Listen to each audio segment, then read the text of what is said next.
Hey everybody, welcome back to Dot Life, Dorchester's only hyperlocal podcast with news, commentary, and analysis. We got a great show for you this week, yet again. We were so happy to have Nick Collins, the state senator of Massachusetts, come join us.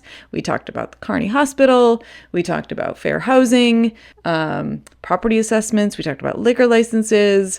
We had a great conversation, so make sure that you listen to that. Of course, we, as usual, had Bill Forry and Cassidy McNeeley this week from the Dorchester Reporter. And the band this week is a artist from just over the border in Hyde Park, and he is called Laroy Streat and had fantastic music for us this week. So thanks for listening. Let's get to it.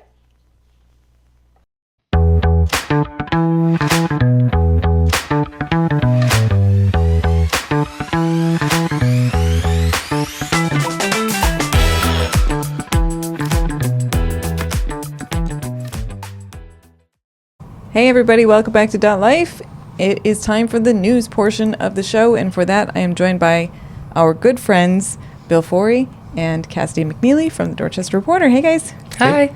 Happy Local News Day. Yeah, happy Local News Day to you. We are recording this on Thursday. Exactly. Let's talk about local news. No, we're recording this on Thursday, and this is Local News Day. Yes, I think this is the first time this has been done nationally. Okay. It's April 9th. And a whole group of newsrooms across the country, including the Reporter. We got together with Press Forward and some of the other organizations focused on strengthening newsrooms across the country, and threw ourselves a special day, I guess. I don't know. It wasn't my idea, but we're happy to be part of it. And it's really all about just elevating the conversation about how to keep local newsrooms strong, vibrant, relevant, and well-funded, hopefully, as well. Yeah. We do want everyone else's help who likes the products that we put out, including Dot Life, and all of us who are participating in the local ecosystem. This isn't just about the Reporter or Dot Life. There's other participating newsrooms in Massachusetts, and if you go to our website, you can click through to the localnewsday.org and see other newsrooms here in Massachusetts that are participating in this. Our friend Yabu Miller, who contributes to the Reporter, but also has the Flip Side. The Flip Side's one. Brookline News. There's a bunch of locally focused, hyper local newsrooms going on across our region, and all of them deserve some clicks, and go check them out as well.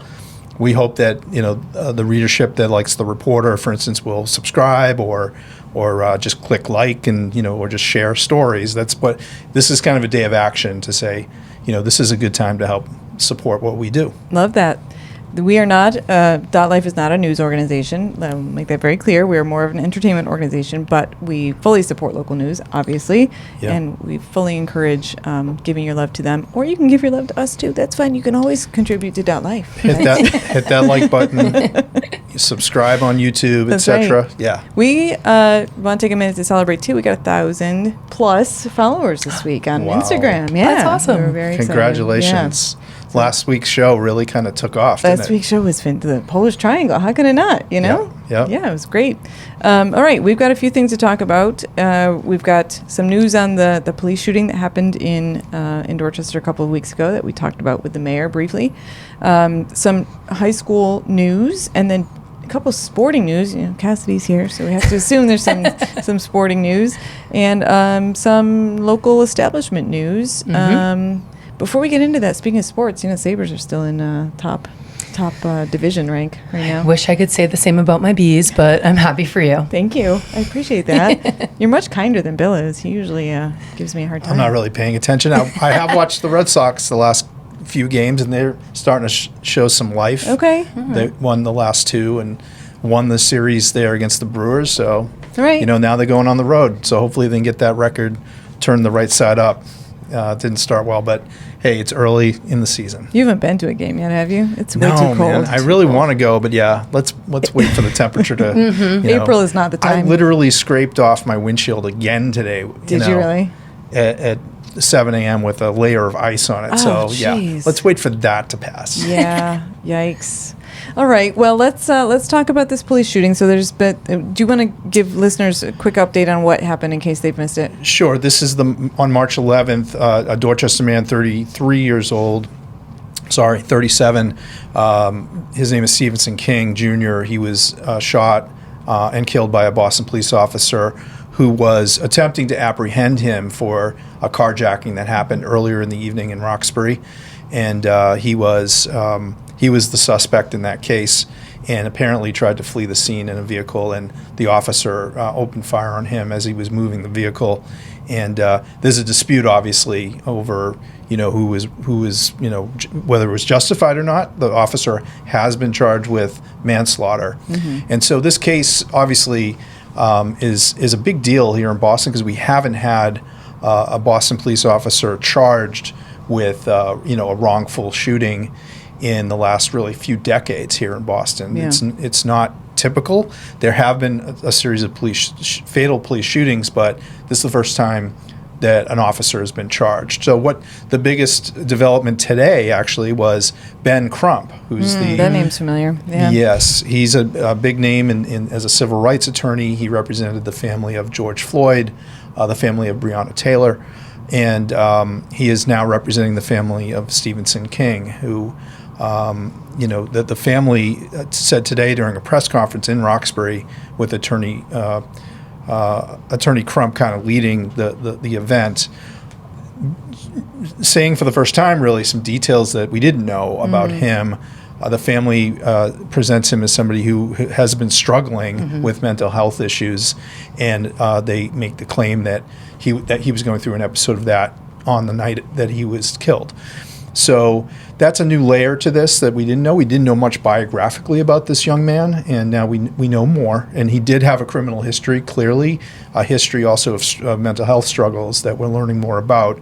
And the introduction of Ben Crump into this obviously elevates it to a much more of a national audience, potentially. Yeah, I want to point out that Officer O'Malley, although he was arrested and charged by the Suffolk County DA, Kevin Hayden, about 2 weeks after the incident, he hasn't been indicted yet. The grand jury, to our knowledge, has not met yet, and so there's more to come there. Yeah. But he also picked up a defense attorney this week who's a high-profile one.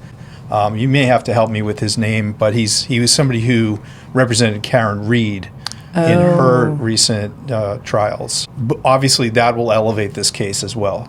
Yeah, what do you think the signal is there with that retention of Crump? Is it to bring more attention to it, or is it to really hold the police department accountable? Well, both. I think that today, what the attorney Crump really emphasized, in addition to claiming, backing up the prosecutor's decision to charge, was that the family really wants the body camera footage released, and that came up a couple of times during their press conference today. It's amplifying what other political leaders in Boston have called for, people like City Councilor Brian Worrell, City Councilor Minyard Culpepper, and also City Councilor Aaron Murphy, who's been very supportive of Officer O'Malley and his family, but has also called for the body-worn camera footage to be released. DA Hayden has refused to do so. Mayor Wu on the podcast a couple weeks ago here, .life, said she agreed with that decision. Well, not only that, she said it's public record, right? It is available. It's just the timing of when it will be released. Yeah, he wants to withhold it until there's a grand jury for sure, and possibly an impaneling if there is a jury trial in this matter. Yeah. So they're holding off on it for now. But I have to say that public opinion on both sides, no matter where your sympathies may lean, I guess, having not seen body camera footage, a lot of the public, I think, is holding off on or reserving judgment. Yeah. As they should. We don't know a lot of the facts of this case yet. Right. The next thing that we wanted to touch on today is about Tech Boston Academy. Now, this was an older story a week or so ago that came out about a competition. You want to tell us kind of that history and then give us the update, Of Cassidy? course, yeah. So at Tech Boston, this kind of all started actually a year ago when 8 students and 2 teachers got involved in the Aspen Challenge. Okay. So the Aspen Challenge had asked them to find some kind of local issue and present a solution. So the students chose to focus on gun violence. A shooting happened at Tech Boston in 2022. So it was something that, they took really personally and wanted to find a solution to. Where is Tech Boston? Tech Boston, what street is it on, Dorchester? It's Dunbar Avenue. It's off of Washington Street near Cobman Square. Okay. They focused on gun violence. They created their project around it. They spent the 10 weeks researching, presented to the judges at the Aspen Challenge. Unfortunately, they didn't win, but the students and the teachers told me it wasn't a complete loss because they took what they learned from there and then created what is now Quality Homes for Humankind. So they initially said the issue was guns. Okay. They later realized the issue isn't just guns, it's a lack of belonging in the community. Specifically, they focus on a group they call the lost middle, which are people ages 18 to 32. So the whole entire point of Quality Homes for Humankind is to kind of create a transitional space for those young adults, whether that be helping them with temporary housing to get to an eventual permanent housing situation, and then helping them get work, build assets, and a career.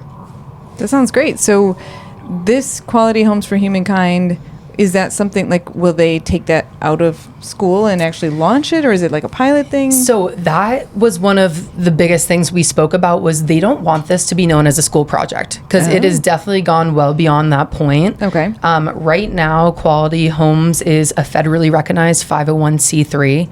Also, they call it QHH for short, just so I don't have to. I think that's easier.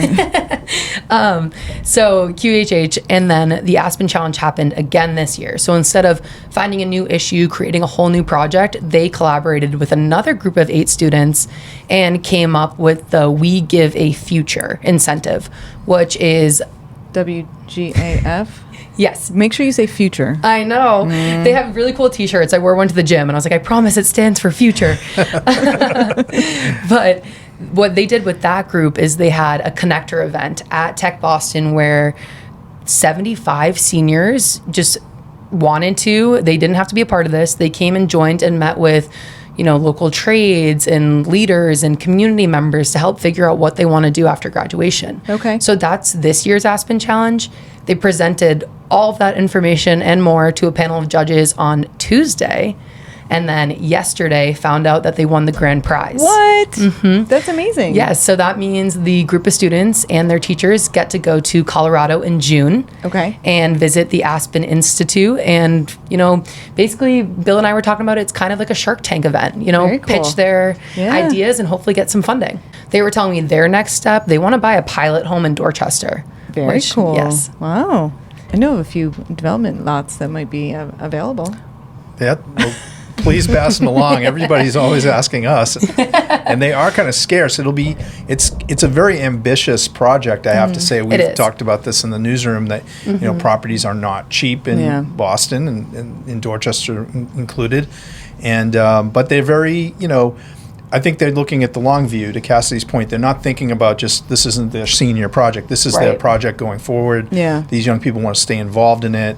The faculty and the supporters, because Tech Boston Academy really has a lot of neighbors involved too in helping mentor students. So it's kind of a community effort with the school at the heart of it. This is our second week in a row when we're talking about young people being activists and sharing their voices, and I love that. When I met with the students, I don't think I've left a story feeling that inspired in a while. Wow. They were incredible. Like Bill said, they all want to stay involved, and they think the work they're doing, and they know the work they're doing is important. Yeah. And what makes the program so special too is it's young adults doing something for other young adults. Okay. So they're like the target audience they're trying to reach. It's themselves too. Yeah. That is an age gap in the middle, the 18 to 32, that nationally is problematic. It's having a really hard time. So I think what we can do locally to solve that is really helpful. Exactly. Amazing. I'm going to stick with you, Cassidy, because we got some sports things, and we know how Bill does on sports things. It's okay. Fair. That's like me with music. Every time you guys talk music, You zone out. uh, All right. You're going to have to tell me about this. So Duke is a basketball team? yes. And they won something? ACC championship. Okay. What we are focusing on is actually a Dorchester resident, Tiana Mayer. Okay. She is a senior on the team, but they actually just finished up their season. So she just finished her collegiate career less than 2 weeks ago now, I want to say. Okay. Her team made it to the Elite Eight. They won their first 2 rounds, but then ended up falling short to UCLA, who went on to win March Madness. Okay. So I actually want to know how you guys feel. I always wonder, do you think the sting is worse when you lose to the eventual champions, or do you take like more pride in knowing you battled with them? I think they should feel proud of that. And plus, they did win the ACC championship. That's a tough conference. Yeah. And she won the MVP of that tournament. Did she so really? she's very Yes. accomplished. Wow. And I learned a lot reading Cassidy's piece. She grew up in Fields Corner and, learned to play hoops at Up Academy and on the courts around Ronan Park and in her neighborhood, but has really obviously become, I think she's one of the all-time assist leaders for Duke, too. Yes, so she actually finished 7th ever in history of assists in ACC history. Wow. And assists aren't anything new for her either. She started her basketball career right here in Boston. She played her freshman year at BC and really right away became the backbone of that team. She led them in playing minutes. She started 33 games, and she broke the single season record for freshmen with assists. Wow. And so WNBA is next on the list? When we spoke, that's what we're hoping for. The draft is on Monday, April 13th, so I'm definitely going to have to check in with her then. Amazing. Yeah, good luck to her. 22 years old and, a product of our neighborhood, something to be proud of again. But I think that she's also, she mentioned to you, Cassie, that if WNBA isn't the immediate route, she's interested in playing internationally. So she'll be playing somewhere post-collegiate. Man, women's basketball has just gotten so big in the last couple of years. I know. So good for her. I forgot to say, too, it's weird saying only, but she's only 5'9", which is crazy. She's a point guard. Yeah, I'm 5'9", and people every day are like, you're so tall, you're so tall. But when it comes to basketball, that's pretty short. Pretty short, yeah. Let's stick with sports. There are 2 semi-pro Dorchester-based soccer teams, and they're playing each other. Or they did play They already played each other. Yeah. Who won? So who are the teams? Okay, Boston? so the teams are Dorchester City FC. Okay. They already play. They have a season under their belt. I met them this past fall, and they were really proud to be the only semi-professional soccer team in the neighborhood. Didn't last too long. In December, I met Keegan Haggerty, who founded the Boston Emeralds Football Club. Okay. He's from Ireland, and he wanted to create a club here that better represented the community of, I want to say soccer, but the community of football they have in Ireland. So he established their team, who also calls Dorchester home base. Okay. So where do they both play? Do they have separate turfs? It kind of depends on the permits for the fields, the times, what's available. I know they practice at different locations, but they're trying to play as many of their games as possible at BC High. So actually right across the street. Just there, yeah. So the 2 teams played their season opener against each other at BC High on Easter Sunday. Wow.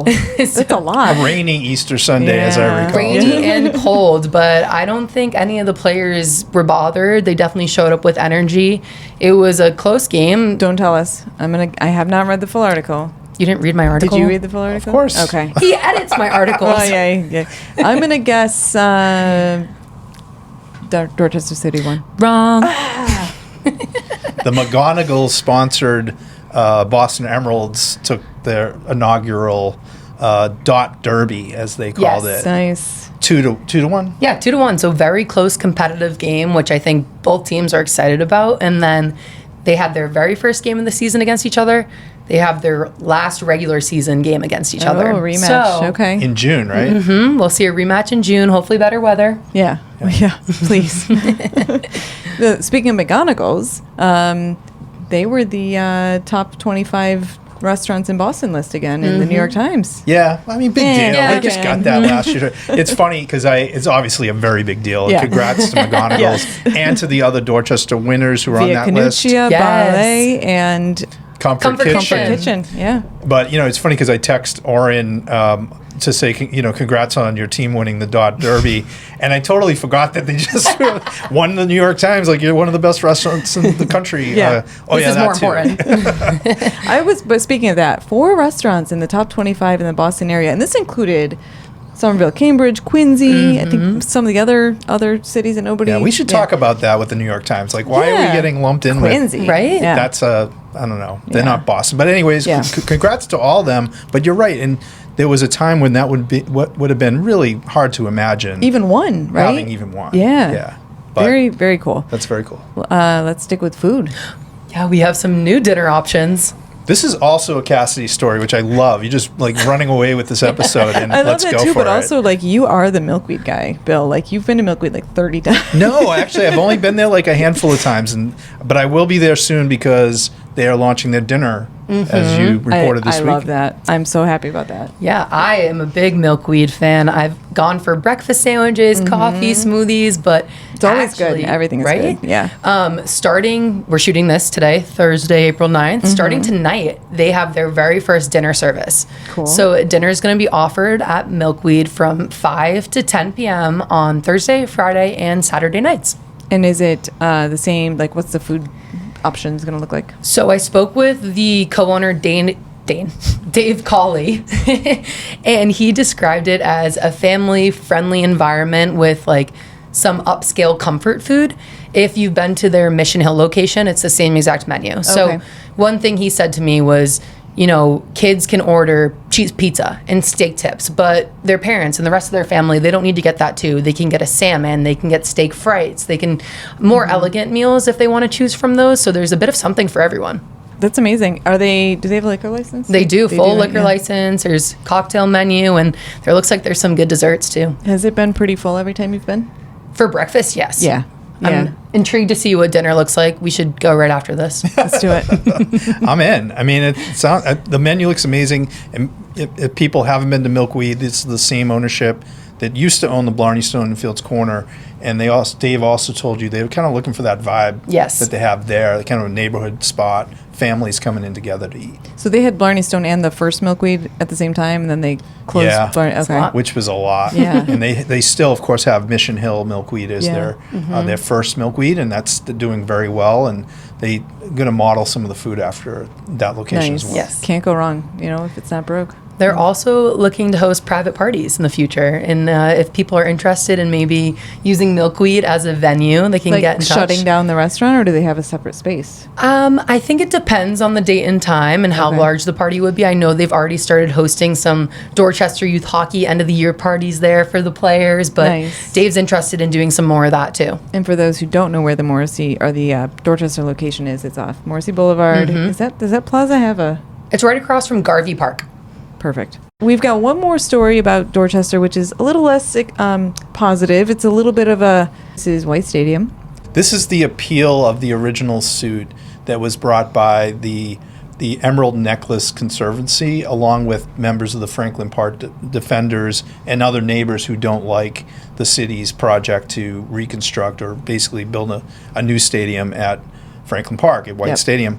So this hearing happened on... They don't like the professional element of it, right? That's the big... there's a couple of different arguments against it. They don't like what they consider a change from a public park to a shared use with a private entity. That's one. Yeah.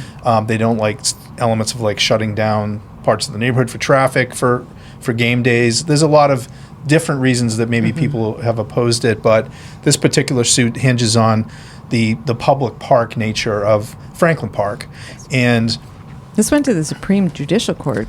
The SJC of Massachusetts, this was it was a challenge to a ruling last year by a judge in the Suffolk Superior Court, which was the jurisdiction that heard the original case, and decided that in fact that ruling went in favor of the city of Boston, the Wu administration, and the Boston United Sports Partners, which is the entity legacy, that owns the legacy. So that decision was a big win for Mayor Wu, for the fans of the stadium. And yesterday's hearing, I think it was yesterday, right? It was Wednesday. Yeah. Was an interesting one. There's a 7-member panel of judges who make up the SJC, and they grilled both sides. Yeah, it sounds like it was both pretty sets of attorneys. intense. Yeah, they were really trying to. They didn't even allow the attorneys to do a full presentation. They just kind of launched into questions. Yeah. It wasn't that long. It was like an hour-long hearing. Okay. And they just peppered them with the basic questions that are at hand here, which have to do with state statutes around the use of parks and how they can change hands or change uses. And legal precedent. Yes, case law involving public parks. And so at the end of the day, it's kind of hard to gauge where the SJC is going, because they really were kind of tough on both sides and challenged their interpretations of those earlier laws. So there's no decision rendered yet. Okay. They're probably going to deliberate on this for a period of time. We don't know how long, but it'll keep people in suspense, because there was no clear course that you could divine from the things they asked. Yeah, wow. That's interesting, because I feel like it's kind of, by the nature of your article, it sounded like neither lawyer was really prepared for that to be, like they were prepared to present, and it didn't turn into that. It was more like a challenge. Seth wrote the article. I got to give Seth Daniel the credit on, and he sat through the hearing and wrote it up very quickly. Seth did amazing work, and he's been covering this for the last couple of years. Yeah. That was his takeaway was, it's hard to say where this is going. Yeah. And the judges were right on it, including Justice Serge Georges, who's a Dorchester native who sits on the SJC, really asked some probing questions of the city attorney. So that was interesting. Yeah. All right. Well, we'll keep our eye on it, of course. Any other stories we want to do a touch on before we go? Wow, did we cover all of them already? It's amazing. I guess so. It's quick. Wow. All right. Well, I hope you both can make it to Milkweed in the next couple of days. Try dinner. Take Linda to Milkweed. Thursday, Fridays, or Saturdays only for now. Right? Oh, okay. They may expand that, but yeah, I will take my lovely wife Linda somewhere this weekend. I'm sure we'll figure it out. Milkweed's on the list. Nice. How about you, Cassidy? Anything planned for the weekend? This weekend. Oh, my younger sister is a dancer in the Celtics organization, and she is performing at the Boston Garden tomorrow. Wow. Yeah, her very first time dancing there. So me and my parents and a bunch of her friends are going to watch and cheer her on. What's her name? Riley McNeeley. She's a superstar. Riley. Yeah. Amazing. Is she going to be performing at the Celtics game? Yes, at the Celtics. She's going to be dancing in between, timeout. They call them hot timeouts, quarters, halftime, before and after. All that jazz. Man, I don't even know what they call timeouts in basketball. That sounded wrong when I said it out loud. It's like, is that right? I think it's a timeout. No, I meant the dancers call them hot timeouts. Oh, okay. Don't call them that. Tatum's like, hot timeout. Well, good luck to Riley. Yes. And thank you both for coming. And again, happy Local News Day. Thank you. Thank you. Same to you. You won't see me next week, but I'll see you the week after. You'll see us. Yeah. Sorry you will see in them. advance. You won't see me.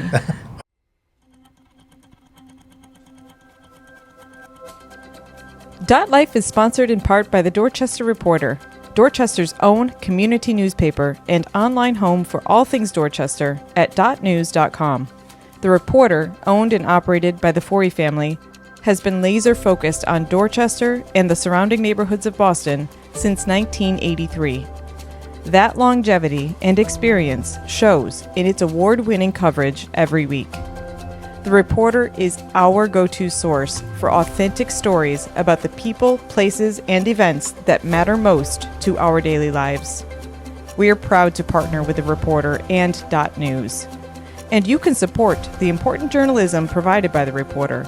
Just go to .news.com to subscribe today. It's the best deal in town and helps keep our local community journalism alive and well.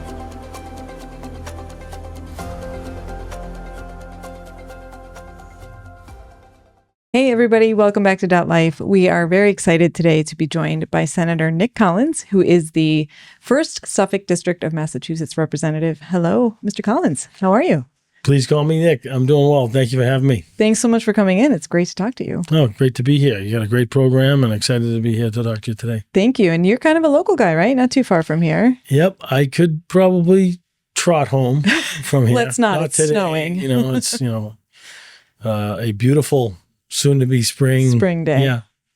With, I don't know if it was sleet or some sort of precipitation. It wasn't rain earlier today, and it's pretty cold. So, well, we will make sure you get home warmly. But before we do, let's talk about a few things. You have, what coverage is your district? How much of Dorchester do you have? I have almost all of Dorchester. I go from Lower Mills to Morton Village, up the Fairmount line to Columbia Road, down Columbia Road to Upham's Corner. Okay. And then the Newmarket area in Roxbury, taking all the way up Mass Ave, the right side, which is basically most of the South End, a little bit of the Back Bay, Bay Village, Chinatown, South Boston, and the Harbor Islands. It's a big chunk. It's a lot of constituents. It is. There's only one on the Harbor Islands, but it is. It's 160,000 people, and it's a great district, one of the most diverse in the state, and it's a lot of fun. A lot of different competing needs, I would imagine, as well. Yeah, there are. There was a redistricting debate a couple of years ago that sort of realigned the districts on population and balance. And I think, it's probably a little bit better balanced in terms of the issues. I'll say that most of the communities that I represent prioritize the same issues in the sort of, maybe not the same order, but close to, where maybe, before there were issues that, in the Hyde Park and Mattapan section where the housing stock is a lot different. Yeah. Because sort of sprawling, there's not a lot of parking or green space in South Boston, the South End, Chinatown. But Dorchester's, one of the largest communities in the state. So by itself, it could be one of the largest cities outside of Boston. Right. And so, the needs of Dorchester and South Boston and the communities that I represent on the edges in Roxbury, Mattapan are very similar. Right. And when did you first get into office?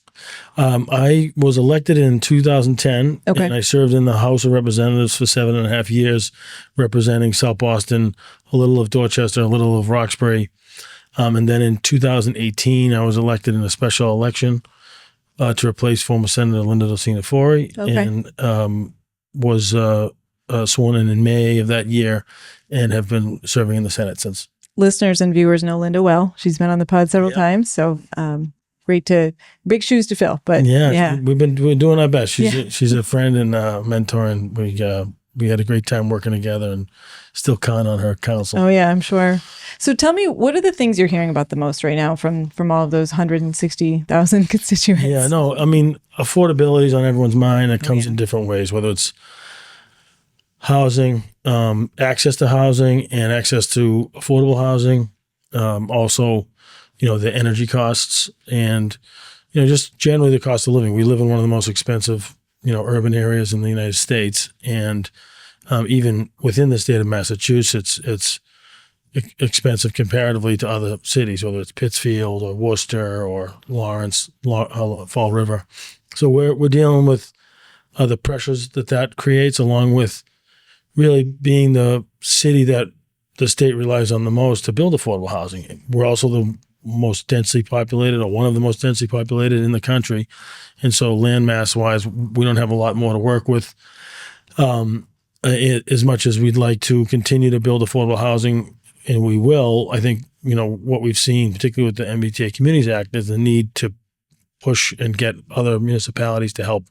And this is the regulation that requires, sorry, that was a very loud motorcycle. The regulation that requires endpoints of the T to have dense housing. Is that correct? Yes. Anyone that's technically a MBTA community, which has MBTA rail service, that would be required to increase their affordable housing. And, we've seen the communities who've pushed back over the years, and, we've made some changes to the legislation a number of years ago to make it a majority of a local zoning board, not a 2/3 majority, to be able to get over the hump for the build multifamily and affordable housing.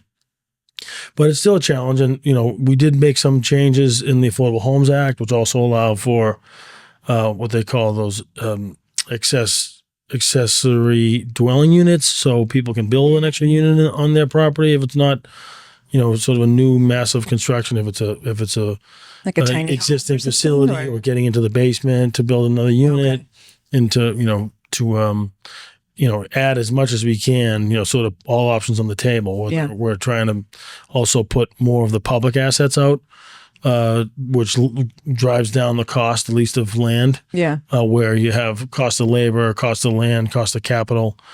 It's hard to ask people who work for a living to build stuff to say, would you like to get paid less to be able to build affordable housing? They'd like to, but it doesn't, that may put them out. Yeah. And so driving down the cost of the land, which is something the city has been adopting as well as the state, is going to make a long-term, that much more palatable.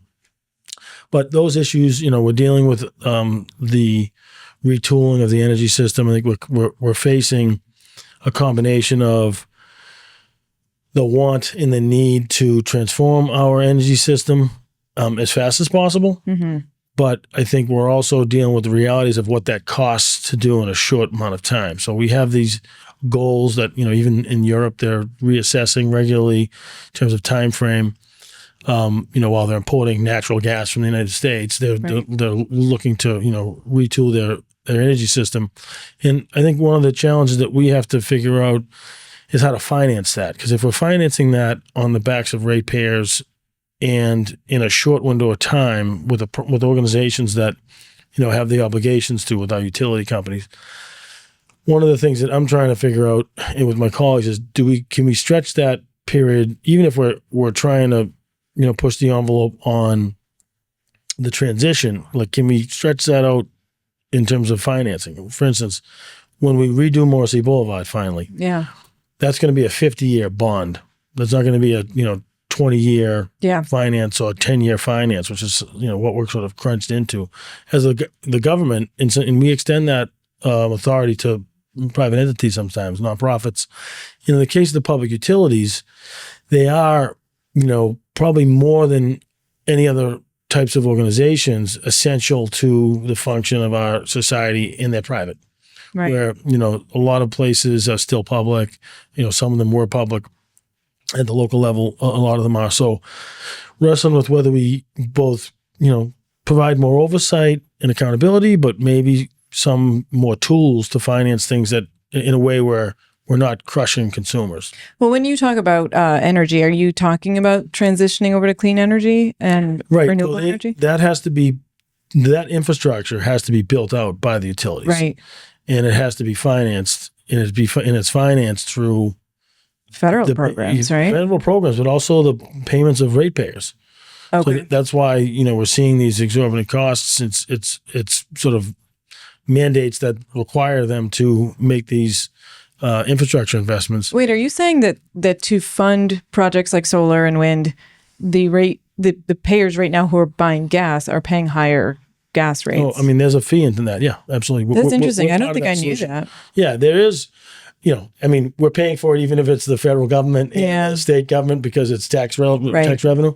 But no, and that's how they do it. And so because the energy costs right now are just insane. And that's where the delivery costs come in because they're putting fees on this stuff to pay long term, to pay to make these transitions. And I think there's a better way to do that at the state level, and I think possibly providing very strictly strict oversight, but possibly giving them financial tools that will allow them to stretch that over time. Are there caps on what they can charge for fees? Well, the House just, passed some legislation. We're taking a look at what we can do in the Senate. We are wary of getting rid of programs like Mass Save because that helps the transition over time. And I think it's really scaling things up that get communities in a position where over, the course of a few years, if you get communities that are, majority are taking on that transition, whether it's retrofitting or the solar, that you actually have the savings. Yeah. You also need the grid to be able to absorb that. Right. So, when you're not using that energy, how do you, when you're not bringing in that energy with the sun down, how are you managing that? And then does it also come off the grid? So we got a lot that we're going to be taking up in that legislation in the next couple weeks and months. And, the House had made some actions to drive down the costs. I think they had some really good ideas in there and some I think we're going to try to retool. Sticking with affordability, which you mentioned, I know one of the biggest factors of affordability right now is healthcare. Mm-hmm. And that brings us to Carney, which is an ongoing conversation here in Dorchester. It was a key access point for residents for a very long time, and now, of course, it's closed. I know there's project in process right now to potentially replace some of what we lost there, but not the entire hospital. So you've mentioned the Bright Act, which is, I think is something you're working on right now. Can you talk about the Bright Act and what that might do?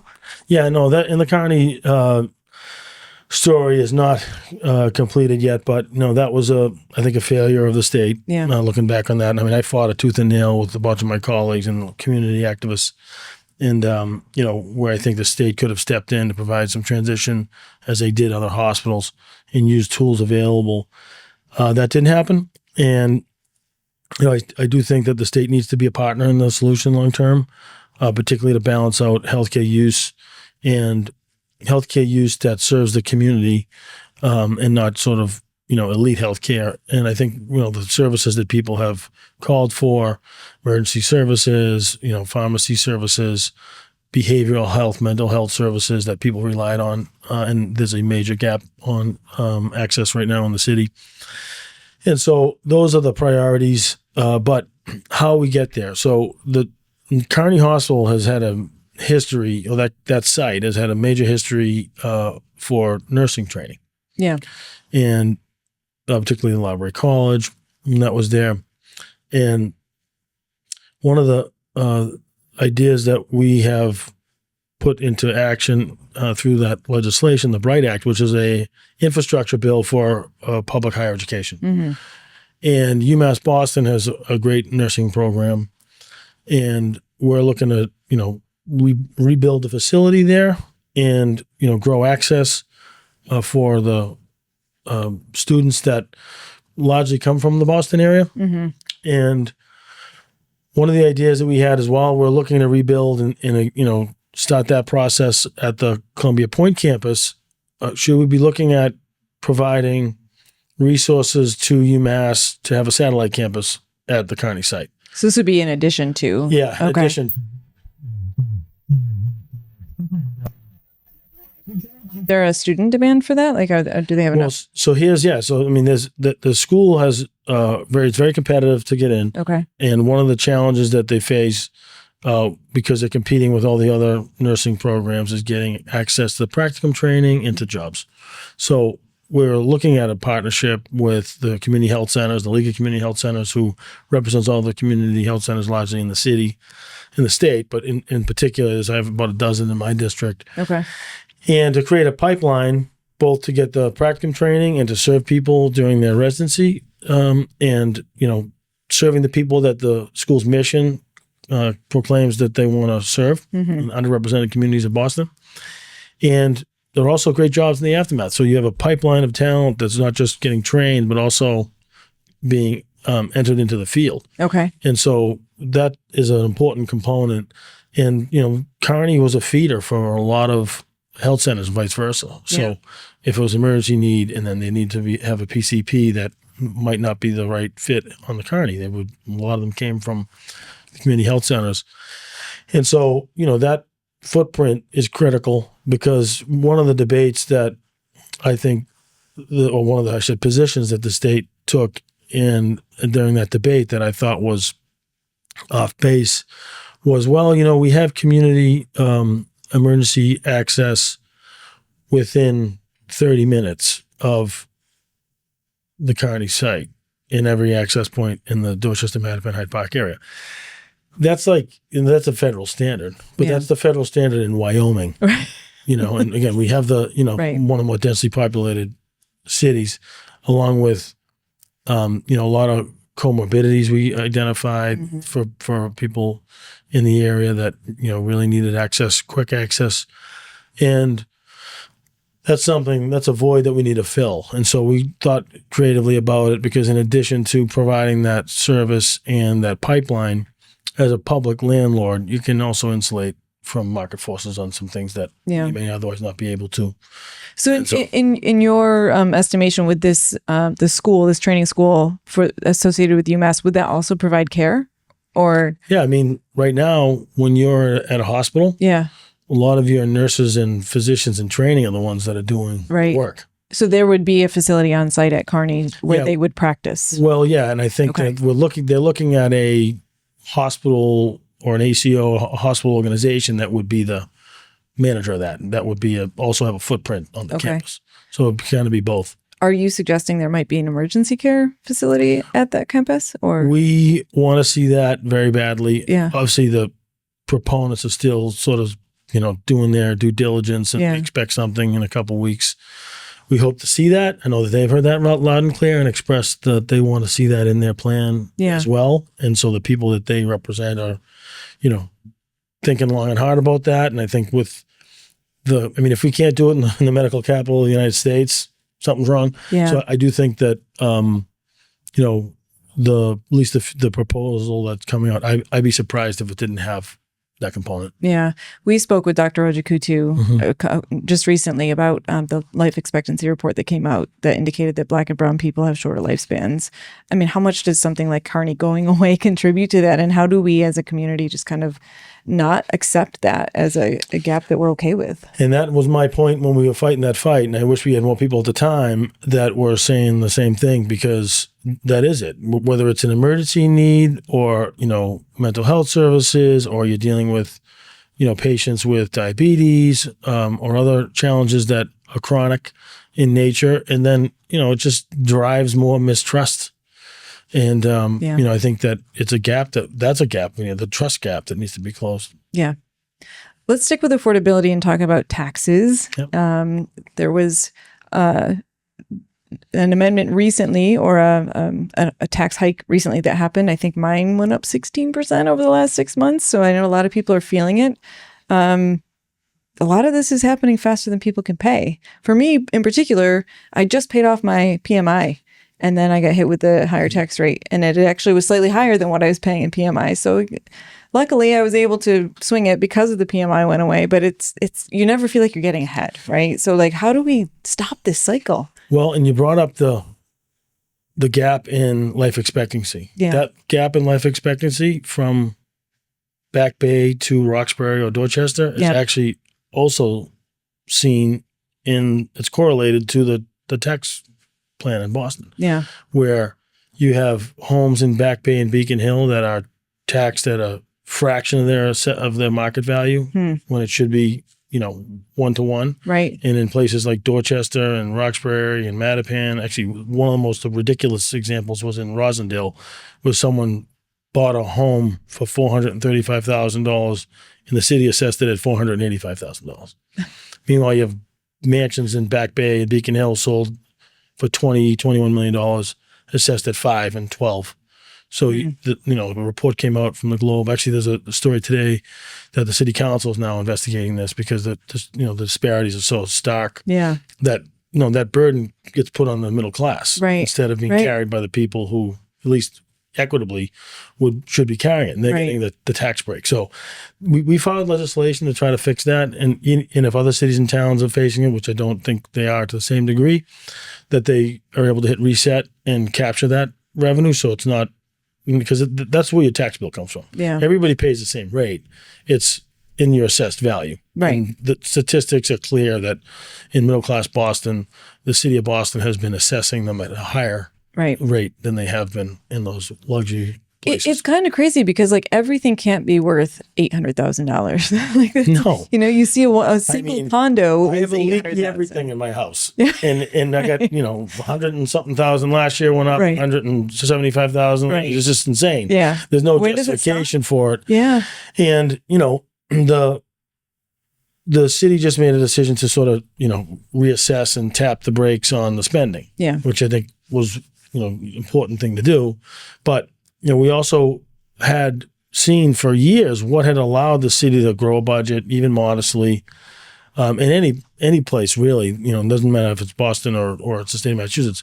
When you have new growth, you can absorb those things without putting burden on the existing property owners. And that's the problem right now. We've had the lowest new growth in a decade. And you're talking about residential housing or commercial? Okay. Residential, commercial, and there's a lot of, projects that have been permitted that haven't moved forward. There's a lot of macro issues out there that affect things, but where we can affect things on the micro level, we should. Yeah. There's proposals that have already, that are sort of waiting in the wings to get started, where they're looking to partner with affordable housing developers that would build more in the aggregate affordable housing if they were able to partner in same zip code to do that, which would launch both market rate housing and affordable housing that would be in the thousands. And, there's sometimes it becomes, I don't know if it's an ideological thing or a rigid position without trying to,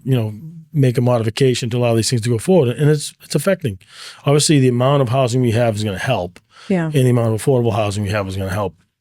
And so I think there are ways to move forward and sort of unleash that, which puts more property on the tax rolls, Right. which is not part of the 2.5% Prop 2.5 cap. Anything above that, you need a vote of the people, Okay. or you need to subvert it with a legislative proposal at the State House, which, I think you see other cities and towns pursue that. I think Lexington passed one, recently. I think Dedham and Norwood shot one down. So, the public's right to vote on that, I think, has been clear coming from people in my district. They want to maintain their right to vote on that. But the way to mitigate that, other than bringing more federal and state revenue, is to keep new growth going. Yeah. And when you have that, you can, put more towards either new programs or shore things up. And we have a healthy financial situation in Boston. We have a AAA bond rating, $552 million in a surplus fund that was tapped last year to the tune of $110 million for new affordable housing projects. And that's all well and good, but one of the proposals that we had in front of the Senate in January was to allow for municipalities to use surplus funds to provide rebates to taxpayers. So if you're going to go to the max levy, and you don't necessarily need to, like according to Moody's, who says you shouldn't be stockpiling your surplus funds. Yeah. Use your surplus funds to for one-time or short-term expenditures like the housing program. In 2022, after the state brought in more revenue than allowed under the law. So a law was put in place back in the late 70s, early 80s to prevent the Commonwealth for just same thing, stockpiling revenue they didn't need tied to a budget. And especially if it's going to impact consumers. At a certain point, it's diminishing returns. And so that authority was given through a Senate vote. The bill is now before the House in January, but we also included other elements to increase the senior property tax exemption, the personal property tax exemption, all measures that were agreed upon by the city, along with some other tools, because in the first 2 quarters of the calendar year, which is the last 2 quarters of the fiscal year, people get the double bill. Right.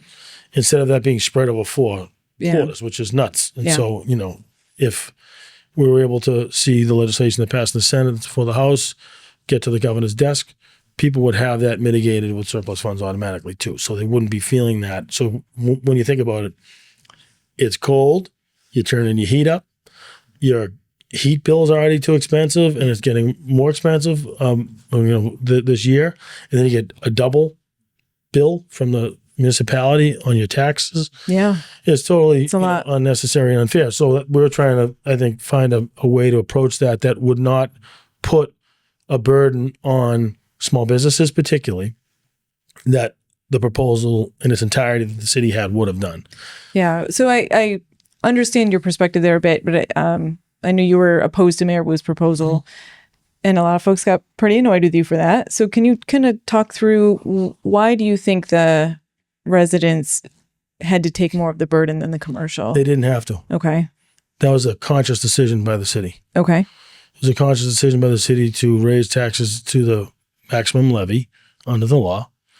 It was also a conscious decision not to provide those resources from the surplus fund to mitigate that. And why is that? Because they didn't want to tap that surplus fund? They did last year for $110 million in projects that haven't started yet. So, right. I think there's a philosophy, well, we haven't done that before, so why do we do it now? Well, we also haven't had a surplus of that size, and we also haven't been faced with this situation. Right. But we have seen this proposal come before the city 21 years ago. Yeah. Mayor Mino proposed it. He did it for a year because it failed. And how did it fail? The commercial revenue they thought they were going to get from falling office prices didn't materialize. Yeah. They had to put more burden on the small business community, which got croaked, and then in the end had to put it back on the residences. So it was like a myth that this was going to provide tax relief. And the city, I don't think they would credibly say to you that this was going to be a tax relief. There was no tax relief on the table for residences. So I don't believe the residences should have. It's just a lower burden, right? Well, I don't know though. Yeah. Based off of, if past this prologue, it wouldn't have been. Yeah. It was a sort of look at the birdie here. And, there was a message coming from a pretty significant bully pulpit. Mm-hmm.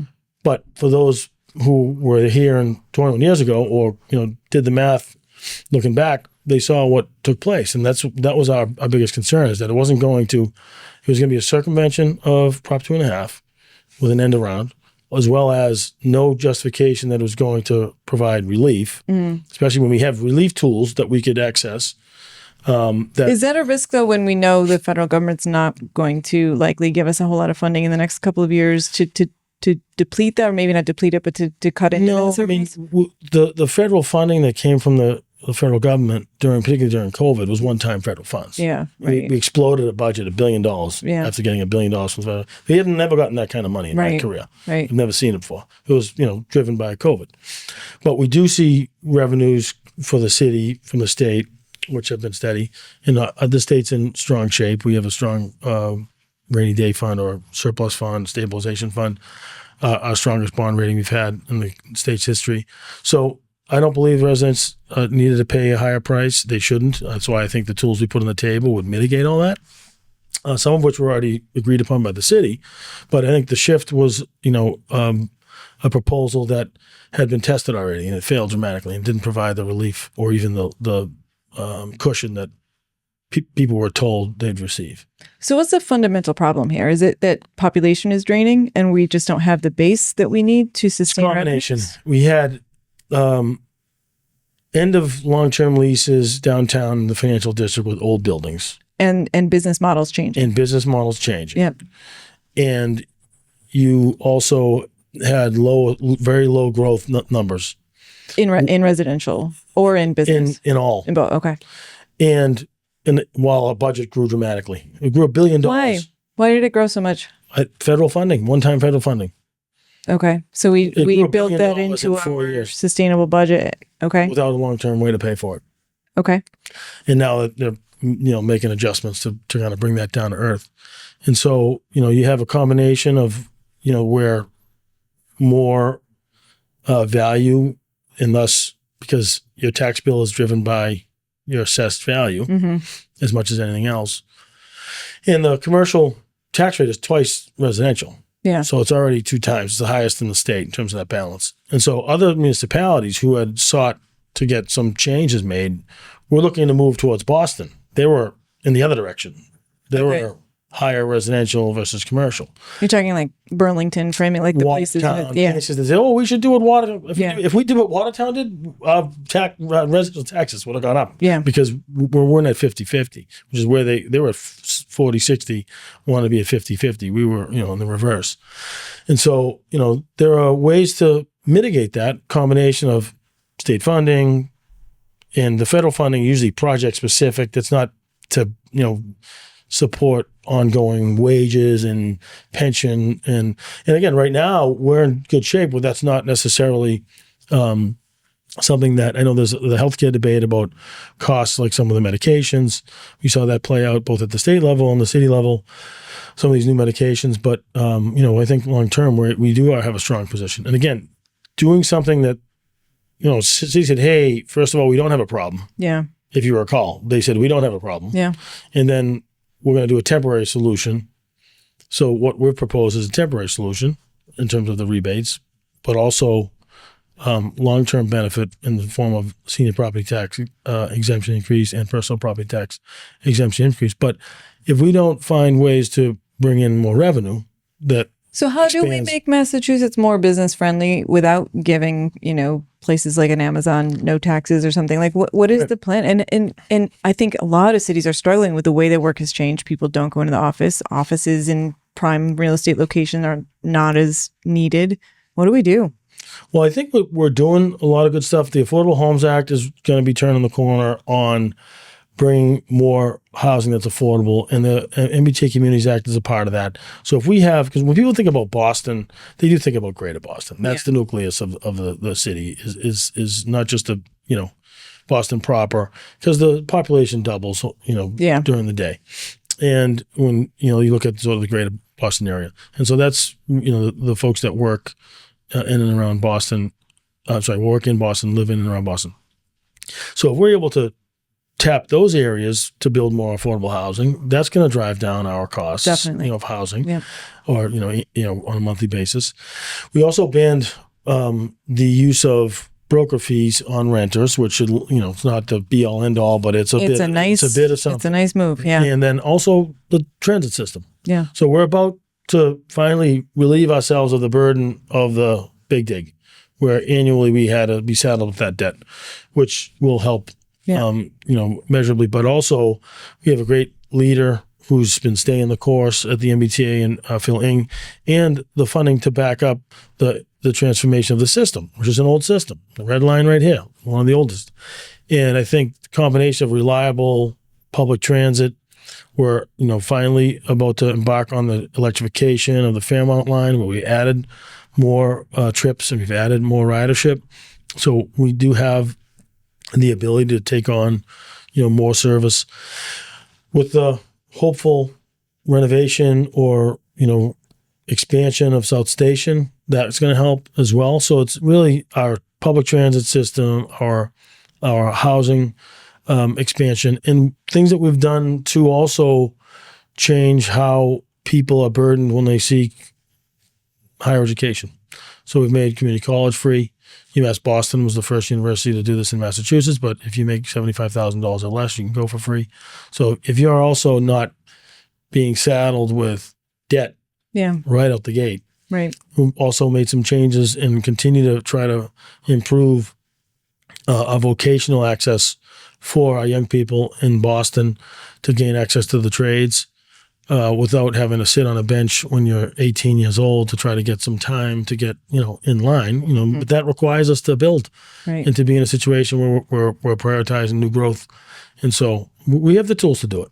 Do you see train expansion? Like, do you see more tracks being laid? Well, more tracks being laid, I'm not sure, but I think more high efficiency vehicles. We've had some delays, but we've been on a path to improving reliability. One of the things that's going to be key to that is having our vessels submerged underneath, whether it's what we proposed in the past is decking Cabot Yard over by Broadway Station. Mm-hmm. If you think about it, those red line trains, like December, January, February, they just take a beating overnight. Yeah. So depreciation costs, the reliability of those, and how to warm them up in the morning with sensibility, along with our commuter rail, we have to preserve the assets. Do you think it's more upgrading and infrastructure?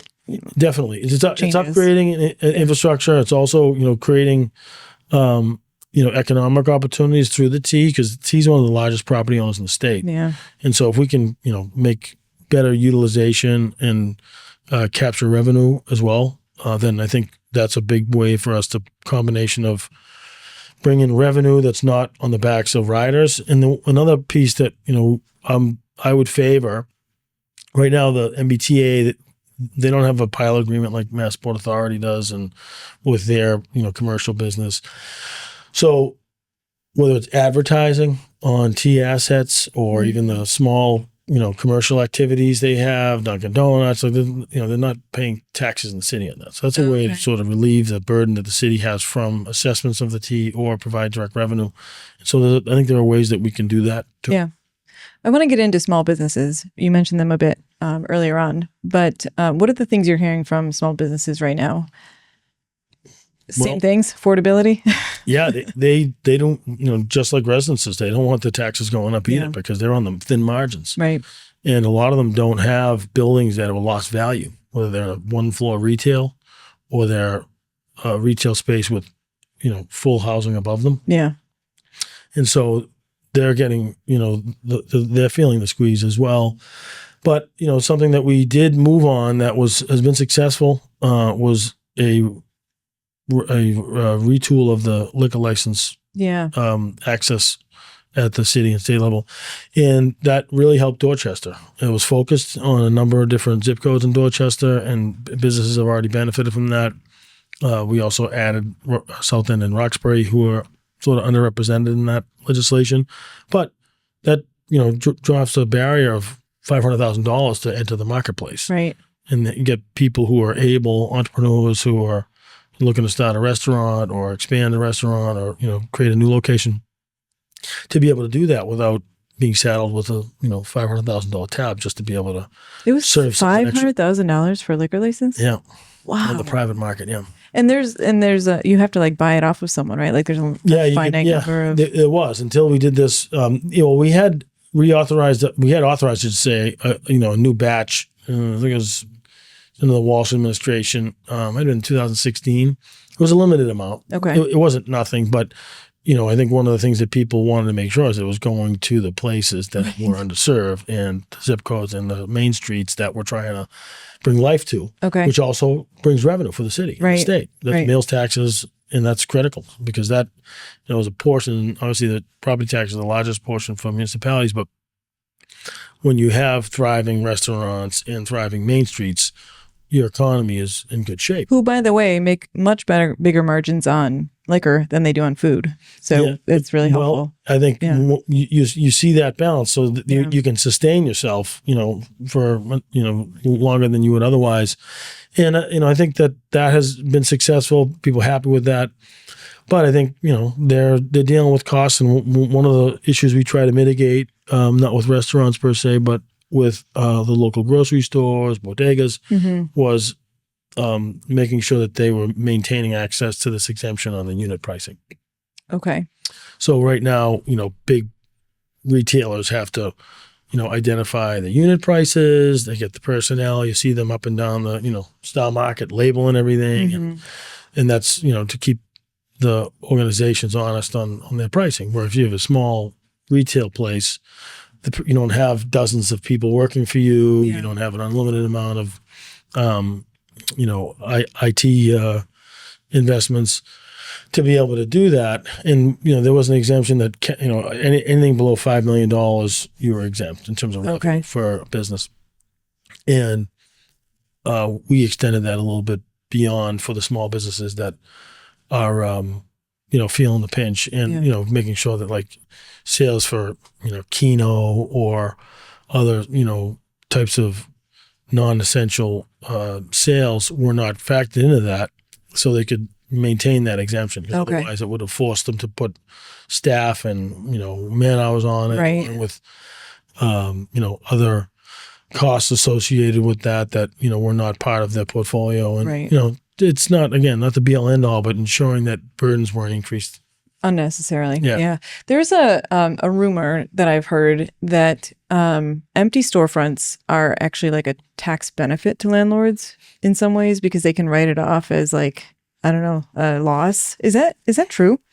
I mean, I'm sure people will try to find ways to do that. And I would assume if you suffered a loss on that, you could probably claim it. Okay. But we do have programs both at the city and state level to ensure that doesn't happen, to be able to put basically we have Main Street grants to do that, to fill empty storefronts. And in the city, we had a program that would help renovate those empty storefronts. So you could actually not just turn them around, but upgrade them so they would be sustainable. And is JP in your district? No. Okay. I know JP has a big problem with Main Street. Just a lot of people have moved out and then they're so expensive that they keep them empty and people say, well, they can get a tax break for it. So it's, just to charge exorbitant rent or leave it empty instead of like finding a nice we had that problem in South Boston on West Broadway when I started early in my career. And we went to the landlords, and I imagine that was probably what they were doing too. And said, what the heck? We need some retail here, and found entrepreneurs who were willing to take a risk at the time, and we worked with them to get access to the sort of hours and licensing that they needed, and now we have some of the most successful restaurants in the city. Lincoln, Loco, Capo. Those filled vacant storefronts. Okay, at least two of them. One was a Payless that went out of business, and it was there for a number of years. That was vacant, so it worked out. But so there's no penalties right now for landlords if they have a vacant property for X number. Well, if they don't maintain it. Okay. So we did, make some changes to the law on that, so locally the municipalities can hold people who are, poor landlords accountable for Yeah. that. But no, I mean, it's really, I think with the city now in the, I think the population that's here, though business, is not easy to do. I think with the right ingredients, active community that's engaging these landlords, bringing in, your elected officials and policymakers and trying to find tools Put some to weight make on it it. happen. Yeah. Yeah, because sometimes it's, they have a mitigating factor. Sometimes it's, people trying to get it, take their losses and put that towards their taxes. But Right. there's nothing more unpleasant to see than vacant yeah. properties on vibrant main streets. Right. So I think, again, that was another reason why we pursued the liquor license piece. Because if you have a, excited entrepreneur who otherwise would jump into the opportunity to start a restaurant, but for this $500,000 gap. And so we get some more tools to be able to help them do that now. Yeah. Let's talk about a couple of little neighborhoods in Dorchester specifically. So Upham's Corner, I know that you've been looking at the affordable housing development that's going on over there. Can you talk about what's happening over there? Yeah, so we had passed legislation to allow for the city to build affordable housing on top of a new library. Yeah, love that. And it was, sort of a, something that we had started to do in other places around Boston, but this one was unique because we had to suspend a state law that limited a municipality's ability to buy a piece of property that was now valued at 2.5 times its previous value over, the last couple of years. It sounds complicated, but they just don't want municipalities to overpay for property, being like the acquisition business at the expense of taxpayers. Okay. But because they had owned the property and it was the parking lot, okay, and the interest the city owned it. Yeah. Okay. And the interest in the area was substantial. Yeah. Proximity to the city. You get all this, cultural development going on. You have, a community that's bustling and, public transit right down the road. Yep. Arts scene that's been burgeoning, and you have the theater obviously right next door. And we made the case that over the course of time, over the course of 50 years, let's say, that the revenue the city would make back in taxes would help mitigate that to a point where it wouldn't have been, a bad financial decision.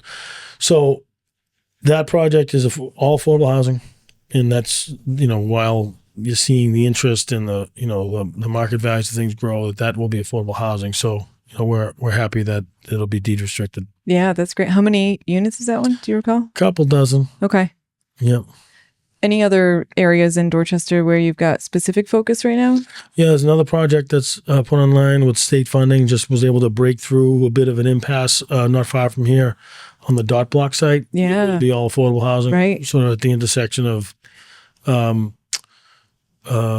guess, Pleasant Street on one side, Dorchester Ave and Freeport. So right next to the existing dot block building, right? Yeah, that vacant site next to across from the old auto body. And there'll be a lot of units there. Yeah. Something like, I forget how many total, but it was quite a few. It's Dozens. it's substantial. We're happy that they decided to move that forward as all affordable. Yeah. Tell me what you think about Dorchester today versus 10, 15 years ago. Well, it's different because, people continue to, find interest in moving here, but it's always been like the Dorchester Day Parade kind of says it all. You go from one side of Dorchester to the other, from Lower Mills to, the St. Margaret's Church area, and it's got everything. Yeah. You have the Haitian community, the Irish American community, Dominican community, the Vietnamese community, the Cape Verdean community. And, you have people who've lived here their whole lives. You have people who've lived here for a couple of months. And, it's just a great, example of how Boston's diversity is on full display. Yeah. And it's got a bit of everything. It's got some great private schools. It's got some great public schools. It's got great businesses. You don't really have to leave Dorchester to kind of get what you need, So, I think it's one point it was its own town, like a lot of parts of Boston. And so you have that till what, the 1800s or late 1700s? Yeah, 1800s, and you have that feeling of like it's its own subsidiary of Boston, and the people from Dorchester will let you know that. Yeah, I was happy to be invited into the Dorchester Hall of Fame, but I know, I can't say I'm OFD. Same, but that's okay. We've been accepted. I do think, though, you mentioned that Upham's is starting to get artsy, and I think that that's something that's kind of coming into Dorchester more now. Is this like artsy vibe that they've got Humphrey Street Studios now, and places like the Record Co. are bringing more art and music to the neighborhood, which is really nice. Yeah, and there's a creative economy there too. Right. And one of the issues that I'm most proud of, we worked on, and it took 10 years, was to pass what's called the live theater tax credit, which is now not just eligible for for-profit, but non-for-profit organizations that are doing live performances to attract talent and also absorb some of the costs of that, as well as even I was just talking to a couple months ago the Lyric Opera. They're doing stuff out of state, and they're able to because it benefits Massachusetts residents that are part of their team. And it's just an incentive. Some other states have already had it. We've been at a disadvantage. So in terms of making Massachusetts more competitive, that's one of the ways that we've tried to do that, at least leveling the playing field. Yeah. And so I think people know we have good people, good talent, smart people, hardworking people. Good food, good music, good art scene. But, having it become a little bit more competitive on the affordability is really, the name of the game. And where parking is at a premium, as I said, public transit is the way. We're very lucky to have the Red Line through Dorchester. Yeah, me too. We have the Fairmont line on the far side, and the Red Line kind of right up the middle, and we are lucky. Yeah, definitely. Last question. How do you encourage folks to get in touch with you or stay engaged in what you're working on? Well, we're on social media, but we're also old school when it comes to constituent services. So if there's an issue that people have, call the office, 617-722-1150. We got a great team, works hard to make sure people get what they need from state government. And if they have problems that we can help assist them in, along with, taking good ideas about policy. And most of the ideas that we put forward, including, the proposal in the Bright Act, came from the community. And if people have any budget recommendations, because we're in the middle of our budget deliberations right now for the fiscal year 27, along with the capital budget considerations, whether it's transportation, healthcare, schools, housing, or any programs that are in the district that could use a boost that people think are worthy. We're also dealing with our fair share supplemental budget, which is focused on transportation and housing in the next couple of weeks. So please reach out. Wonderful. And email is nick.collins@masenate.gov. We also do periodic district hours, so people can drop by the State House, Monday through Friday, 9 to 5. But most of the time we're out and about and pretty accessible. But if people want to reach out to us directly, we're there. Senator, thank you so much for coming in. Thank you for having me. Hey folks, welcome back to Dot Life. It's time for the Tiny Dot portion of the show, and we are joined today by Laroy Streat, S-T-R-E-A-T. Hey Laroy. How you doing? I'm doing okay. How are you? I'm doing all right, thank you. A Hyde Park guy. Hyde Park, absolutely, yes. But now you're in Dorchester tonight. Dorchester tonight. Honored to be here. We're happy to have you. Thank you. Thanks for coming in. Of course. So tell us about you. Tell us about your music. What are you, a Boston guy from the beginning? Yeah, Boston from the beginning, Hyde Park from the beginning. I tell people all the time, and I was in France of all places when I made this statement. I said, "Man, this place is beautiful, but there's nothing like Hyde Park." What? Yes. That's the first time that has ever been said. So yes, Hyde Park, born and raised. Absolutely. All right, great. Yeah, amazing. So you are here today. You're going to play a few songs for us in a bit. Absolutely. You're going to not play. You're going, I don't know what the word is. Perform. Perform. You're performing a few songs for us. Tell us about your kind of like, what's your style? What are you going to do for us today? Yeah, so I'm hip hop R&B through and through. Yeah. But I like to always have a message. So LaRussell calls it life rap. So I like to steal that term. So it's life rap in the form of hip hop and R&B. Okay. Yeah. I have to say, I notice in your music there is a religious theme. Absolutely. Are you a religious guy? And that's really new, man. That's really new. I've always had a deep religious background, but it never poured into the music until my walk with God kind of strengthened. And now, because I am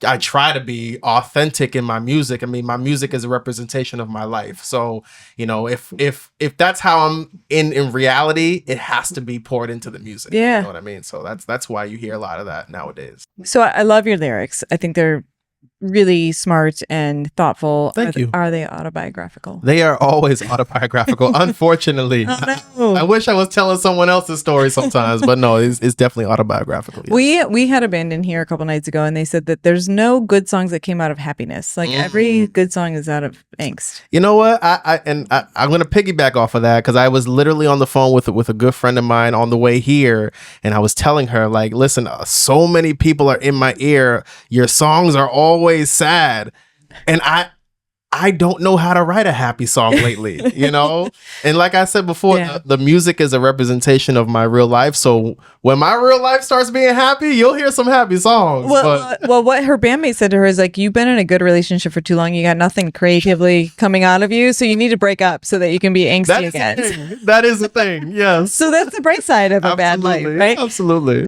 I don't think your songs are sad. Okay. I think they are working through something. Absolutely. Right. And I feel like when you get to the end, I feel good about it. But I do feel like there was some shit in the middle. Absolutely. Yes. Tell us about the shit. Oh man. So, life can get complicated, man. Life can get complicated sometimes, man. You see your life one way, and then one day you wake up and you realize your life is a complete 180 from what you thought it would be. And you have to also take some accountability into that. Yeah. You know what I mean? So it'd be one thing if my life was a 180 from what it was and it just wasn't my fault. And I had nothing to do with it. But it's a 180 from what it was, and it's all on me, Maybe not all, but some. 95% of it is on me. And I gotta wake up and I gotta live with that. So I try to put that into the music to just continue to learn from what was, so it's never something that repeats itself, Yeah. I actually think that your music is thoughtfully threading that needle, though, of like, things were bad. Things are not great, but they're good. Like, I do think there's some optimism. Right. Right. And that's really why I titled it Smiles and Cries. And I got the title from Training Day when Ethan's character he's saying, life is all about smiles and cries. You have your smiles and cries, and those two things are important because nobody can take those things away from you. Yeah. And that's really what this is all about. Some days I'm smiling and I'm having a good time, even though the inside's not really feeling that well. And sometimes the inside is matching the exterior, and I'm not feeling that well inside and outside. But either way, they're my smiles and they're my cries. And if I can take control of that, then we can get to a better place in the end. You know what I mean? So that requires like a level of vulnerability to Absolutely. like put yourself out there like that. Yeah, for sure. Is it cathartic? Is it like, do you feel raw after? Absolutely. Well, I've been raw in my music since I was 16 years old. So I tell everybody this. I started music at 16. I was good at it at around 24, and now I'm really a professional at what I do at the age of 33 now. So yeah, it's always raw, but I've been raw for so long, man. I've written songs. I'm not going to name names, but I've written songs that have kicked me out of churches, man. I've written songs that have had my parents on the phone talking to certain people, man. So I'm not really new to this. I'm really true to this. I've been making songs that have been so raw, so just from my heart, unfiltered all my life, So we talked about the religious influence. We talked about the rawness and the autobiographical part of it. I want to talk about church hurt. Yeah, for sure. Were you hurt by the church? Absolutely. So let me make this clear. Church hurt. You are a religious man today. Absolutely. Yes. And you go to church. Absolutely. Yes. Okay. Shout out to Motivation Church. Yes. So you're not mad at the church writ large. No. So church hurt is about taking accountability for your walk with God rather than blaming your lack of your walk with God on church hurt. So that's what that's what the Christian community, that's what black folks, that's what we like to do. We like to say, I don't go to church no more because I got church hurt. What is church? Sorry, yeah. I'm very Protestant, so tell me. I got you. No problem. So church hurt it could be a number of things, man. It could be you had a very inappropriate encounter with someone in the congregation of a church, someone that had a high title in the church, whether it be a deacon, pastor, like trustee, said something bad, something, did something. It could be something on 10, something on 5, just everything in between, and it left you scarred so much so where you say to yourself, man, if that's a Christian woman or a Christian man doing something like that, then I don't want to be anywhere part of anything that has to do with, the Christian church. If one is bad, it's all bad. Exactly. And the reason why you can't do that is because, one, you don't go to church for the people. You go to church for your own personal walk with God. And 2, you have to always understand that we are saints of the church, but we are sinners. All of us, all of us are sinners. So once you have the mindset that everyone's perfect walking in the church, then your expectations are going to easily be broken. You're going to easily be brokenhearted. You've lost the thread of what it's supposed to be anyway, because the whole point is that you're all sinners. Absolutely. We're not perfect. So the moment you start thinking otherwise, man, you're going to lead yourself down a dark road. So is the combatant of church hurt to be like, you know what, that doesn't matter, right? So that's why I'm so raw, especially on the second verse. That's why I'm so raw. And on the first verse I say, I got a lot of church hurt. Who's the one to blame if I never put you first, though? Like, if I never put him first, then who am I to blame to have that church hurt? Once you put God first, there is no more church hurt. There is no more because all these people can't do anything. They're almost irrelevant to your personal walk with Christ. Right. So it is interesting to see like how much that infuses into your music and juxtaposed with the angst and the clear like hurt from past life that isn't church related. Like, has church been a big? But like, were you always religious? Did you have a dip? You know what? Very personal. No, it's fine. Let's get personal. I love it. Yeah, there was definitely a dip. We like to call it lukewarm. Okay. We like to call it being lukewarm for God, lukewarm with your religion. And I was lukewarm for a long time. Okay. So you never lost it. Never lost it. It was just dormant. It was tepid. It was tepid. Yes, all sorts of words today. I love it. Yes, it was tepid, man. Everything is kind of crazy. Everything is kind of interconnected. So, the reason these past 2 years where I've had my heart broken and all the accountability that I've taken for myself for why and where I am in life right now, is the reason why I am even as hot for God as I am, so no more lukewarm. It's all hot for God right now. And, it's all interconnected with, sort of, the trials and tribulations that I've been going through for the past 2 years. So, I mean, your lyrics do a really good job of kind of like connecting maybe this was for a reason and seeing things in a different from a different mindset, I think. Right. Where do you find your inspirations? I find my inspiration in my daughter. Okay. I find my inspiration in some of the rumor has it you have 2 kids. 2 of them, yes. Don't tell little so the Laroy other one has nothing. Don't tell him that he's not the inspiration yet. Once he starts talking, maybe he'll be some inspiration. He'll find this on YouTube in 10 years and be like, what the hell, Dad? Right, exactly. Yeah, but my daughter's my inspiration for sure. One conversation with her can be a whole verse. And then, a lot of the things that I continue to take accountability for are always my personal muse, and help me write songs, just like Church Hurt, just like Glow in the Dark, so yeah, those are my 2. It would be easier to not do that, right? It would be easier to not dig in, take accountability, explore what happened. Yep. Why do you do that? Because I tried to do that. So I put an album out called No More YouTube Beats. All right, we did that last year. Me and Drew. Shouts out to Drew and Easy Street Productions. We made an album called No More YouTube Beats. All we did was use YouTube beats, like every other local rapper. Take a beat off YouTube, you rap to it. Okay, but I got to the point in my career where I said, "Yo, we can't do this anymore. We need to own the music. We need to own everything that we're doing and not worry about what YouTube is copywriting and what Facebook won't allow play. Like we are just too professional for that." So we did one more album of all YouTube beats, and that album, that was it. That was the end. That was it. But that was all music with like no message.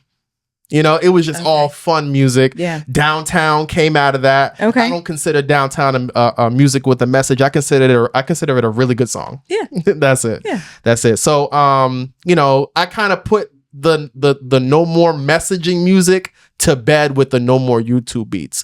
And I really, it's almost like a new phase in your career. Absolutely. Yeah, absolutely. Absolutely. I really want when you listen to a Laroy Streat song, I just want it to be thought provoking. Yeah. You don't have to agree with me. Right. You know, I'd rather you don't. I'd rather have you have your own, you know, thought process. But I do want you to leave the song saying, that has me thinking. I think you accomplished that. Thank you. Thank you. Thank you.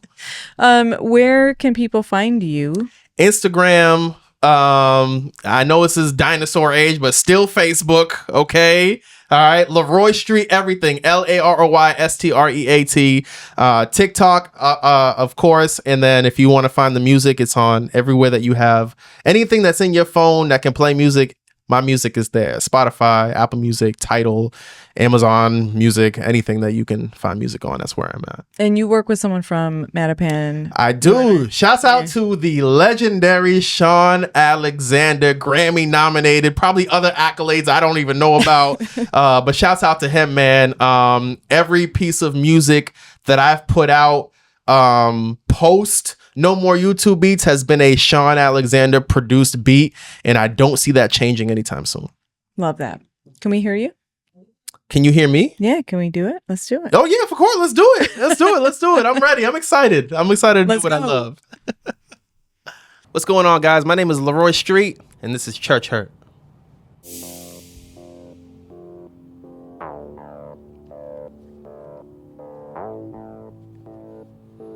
Yeah, yeah, yeah, yeah, yeah.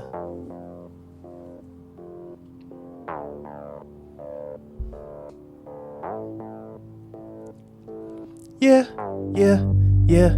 Hey, 3 times. I deny you 3 times. How can I be patient when I'm losing my mind? She said, my sign.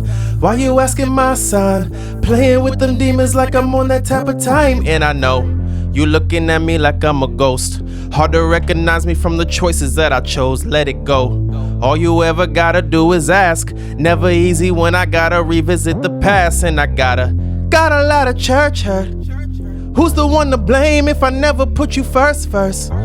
Generation curse. Paid it to the devil, it will never reimburse. Hypocrite, what they saying when I see them. I done been in every DM from the AM to the PM. Is there ever really change? Judging when I see them, they will never see the truth. But the truth is no one loves me like you love me. Say it loud, no one loves me like you. So I turn it down, no one loves me like you love me. Say it loud, no one loves me like you.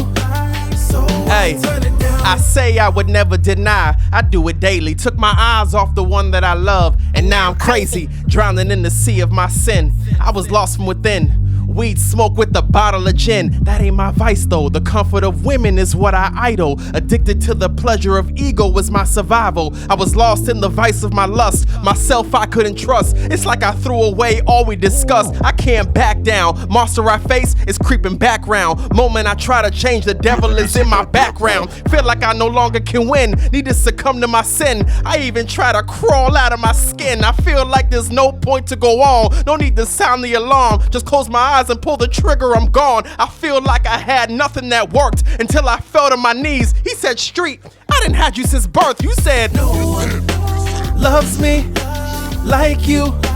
Love me, say it loud. No one loves me like you. So I turn it down. No one loves me like you. Love me, say it loud. No one loves me like you. So I turn it down. No one loves me like you. Love me, say it loud. No one loves me like you. So I turn it down. No one loves me like you. Love me, say it loud. No one loves me like you. So I turn it down. So I turn it down. So I turn it down.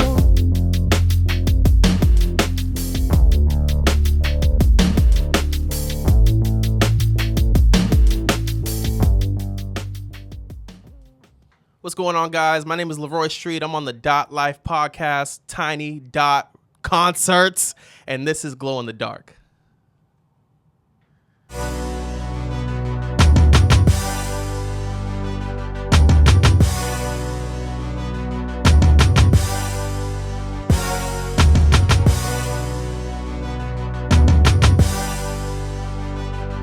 Yeah. Hey.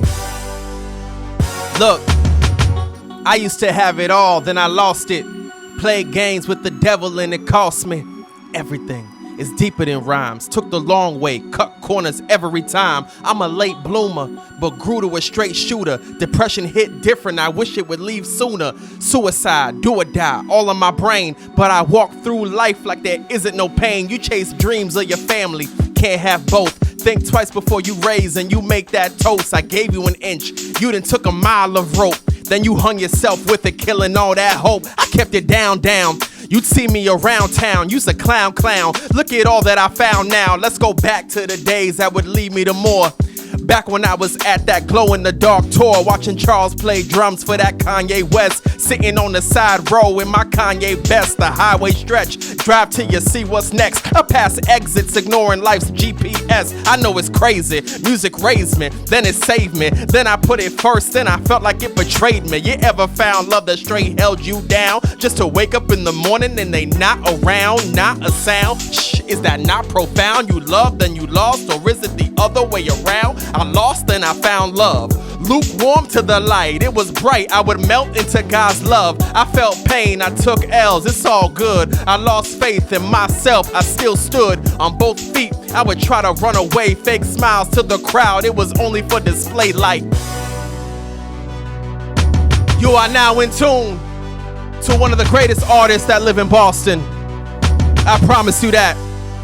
Hey, I got God in my heart, still sin in my mind. I put Christ in my life, still cussing my rhymes. If I stood on the pulpit confessing my crimes, I'd get kicked out the church like every time. The judgment on the faces of those in high positions, looking down on us with their traditions. I just want respect from the musicians, and show you it's okay to have ambition. I got days where I smile, nights that I cry. Couple times I even thought about saying goodbye. If I jump from my fears, knowing what that implied, right before I hit the ground, I would wish I could fly. No regrets now, man, I've always been a letdown, but I refuse to stop and keep my head down. You are who you really are when they doubt you. I am who I really am, with or without you. Time passed by and you know what I see, that I lost what I thought was a family tree. It don't matter about the money or the fancy degrees, you only choose who you love, even that isn't free. Damn, I felt pain, I took L's, it's all good. I lost faith in myself, I still stood on both feet. I would try to run away, fake smiles to the crowd, it was only for display light.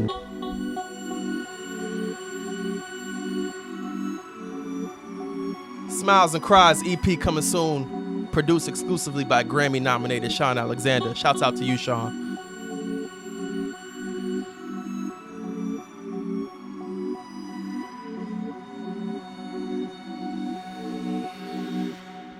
Nice. What's going on, guys? My name is Laroy Streat, and this is When We Roll.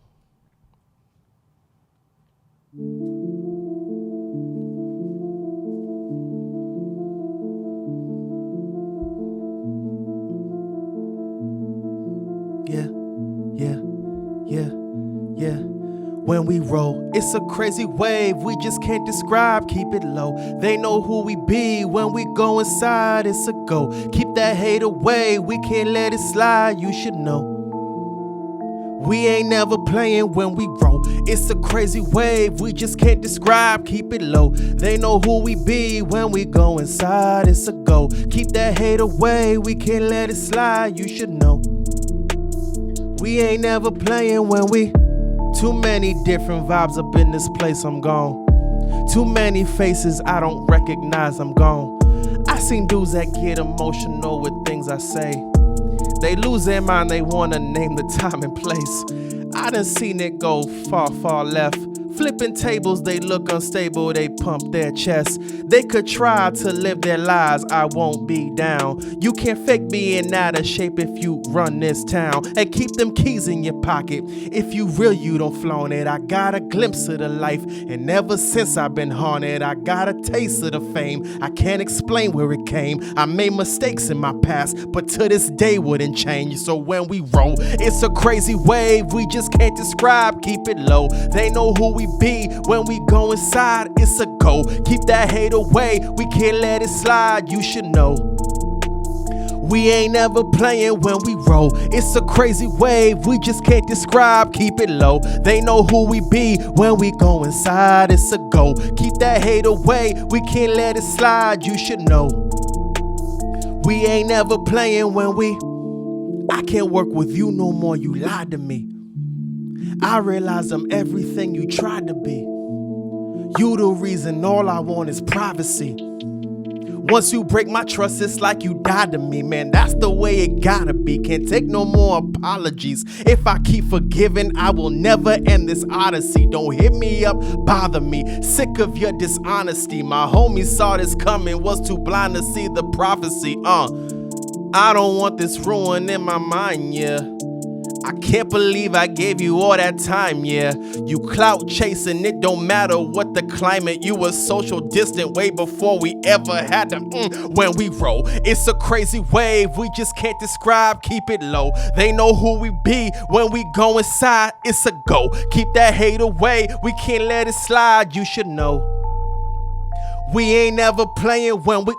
It's a crazy wave, we just can't describe, keep it low. They know who we be when we go inside, it's a go. Keep that hate away, we can't let it slide, you should know. We ain't never playing when we roll. We ain't never playing when we roll. When we roll. We ain't never playing when we roll. What's going on, guys? My name is Laroy Streat, and this is Downtown.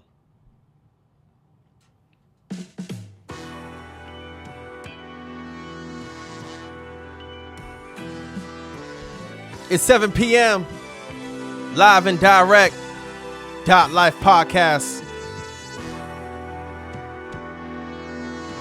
It feels good to be here, doing what I love. Hey. Look, downtown, Back Bay, what you say? Lolita's at the bar trying my day. Downtown, North End, she a 10.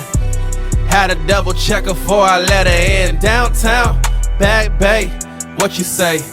Lolita's at the bar trying my day. Downtown, North End, she a 10. Had to double check her before I let her in. She don't like attention, so I bring her to the back. Couple shots of Casamigos with a bottle of the yak. Keep it player when I'm out, so she know just where I stand. I got dreams, I got goals, and I'm sticking to the plan. I ain't never sold drugs, I ain't never did a bid. I ain't never seen a sell, you ain't fucking with the kid. Yeah, wasn't always lit, now she call me cutie pie. And your girl waved to me when she see me drive by. You a joke, I'm the bear that you don't wanna poke. Caught up in your lies and all that shit that you done spoke. Blowing smoke, ain't no shame in saying that you broke. Real ass nigga, man, that card done got revoked. Fuck 2024, I'm with 2025. All that shit that you went through and all the times that you didn't cry. All the lies you was told, all the secrets that was fed. Put that old nigga down, you could roll with me instead. Going downtown, Back Bay, what you say? Lolita's at the bar trying my day. Downtown, North End, she a 10. I had to double check her before I let her in. Downtown, Back Bay, what you say? Lolita's at the bar trying my day. Downtown, North End, she a 10. I had to double check her before I let her in. Downtown, Back Bay, what you say? Downtown, North End, she a 10. Hey. Hey. You said come over, I knew just what you wanted me for. You need more. Yeah. You came back home just to visit your family and see me. While you leave me, I wanna go downtown. Slide past your waist downtown. Let me get a taste downtown.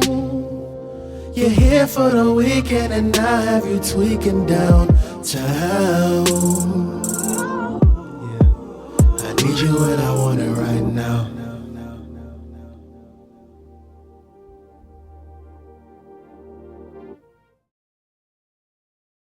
What's going on, guys? My name is Laroy Streat, and I want to thank the Life podcast for having me. Thank you so much. Man, listen, like, subscribe, and find their podcasts everywhere. You have Spotify, they there. You have Apple Music, they are damn sure there. Listen to what they got going on, man. It's hot.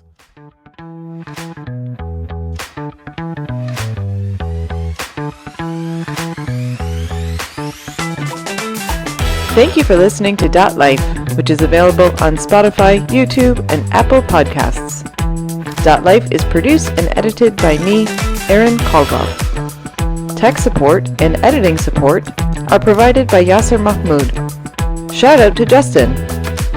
Additional support is provided by the Dorchester Reporter. Thanks to Nick Collins, Bill Forry, Cassidy McNeeley, and Laroy Streat for joining this week's show. Thank you for listening, and we'd love it if you could share, subscribe, rate, and review the pod wherever you listen. If you're interested in supporting the podcast, visit .lifepod.com for more information.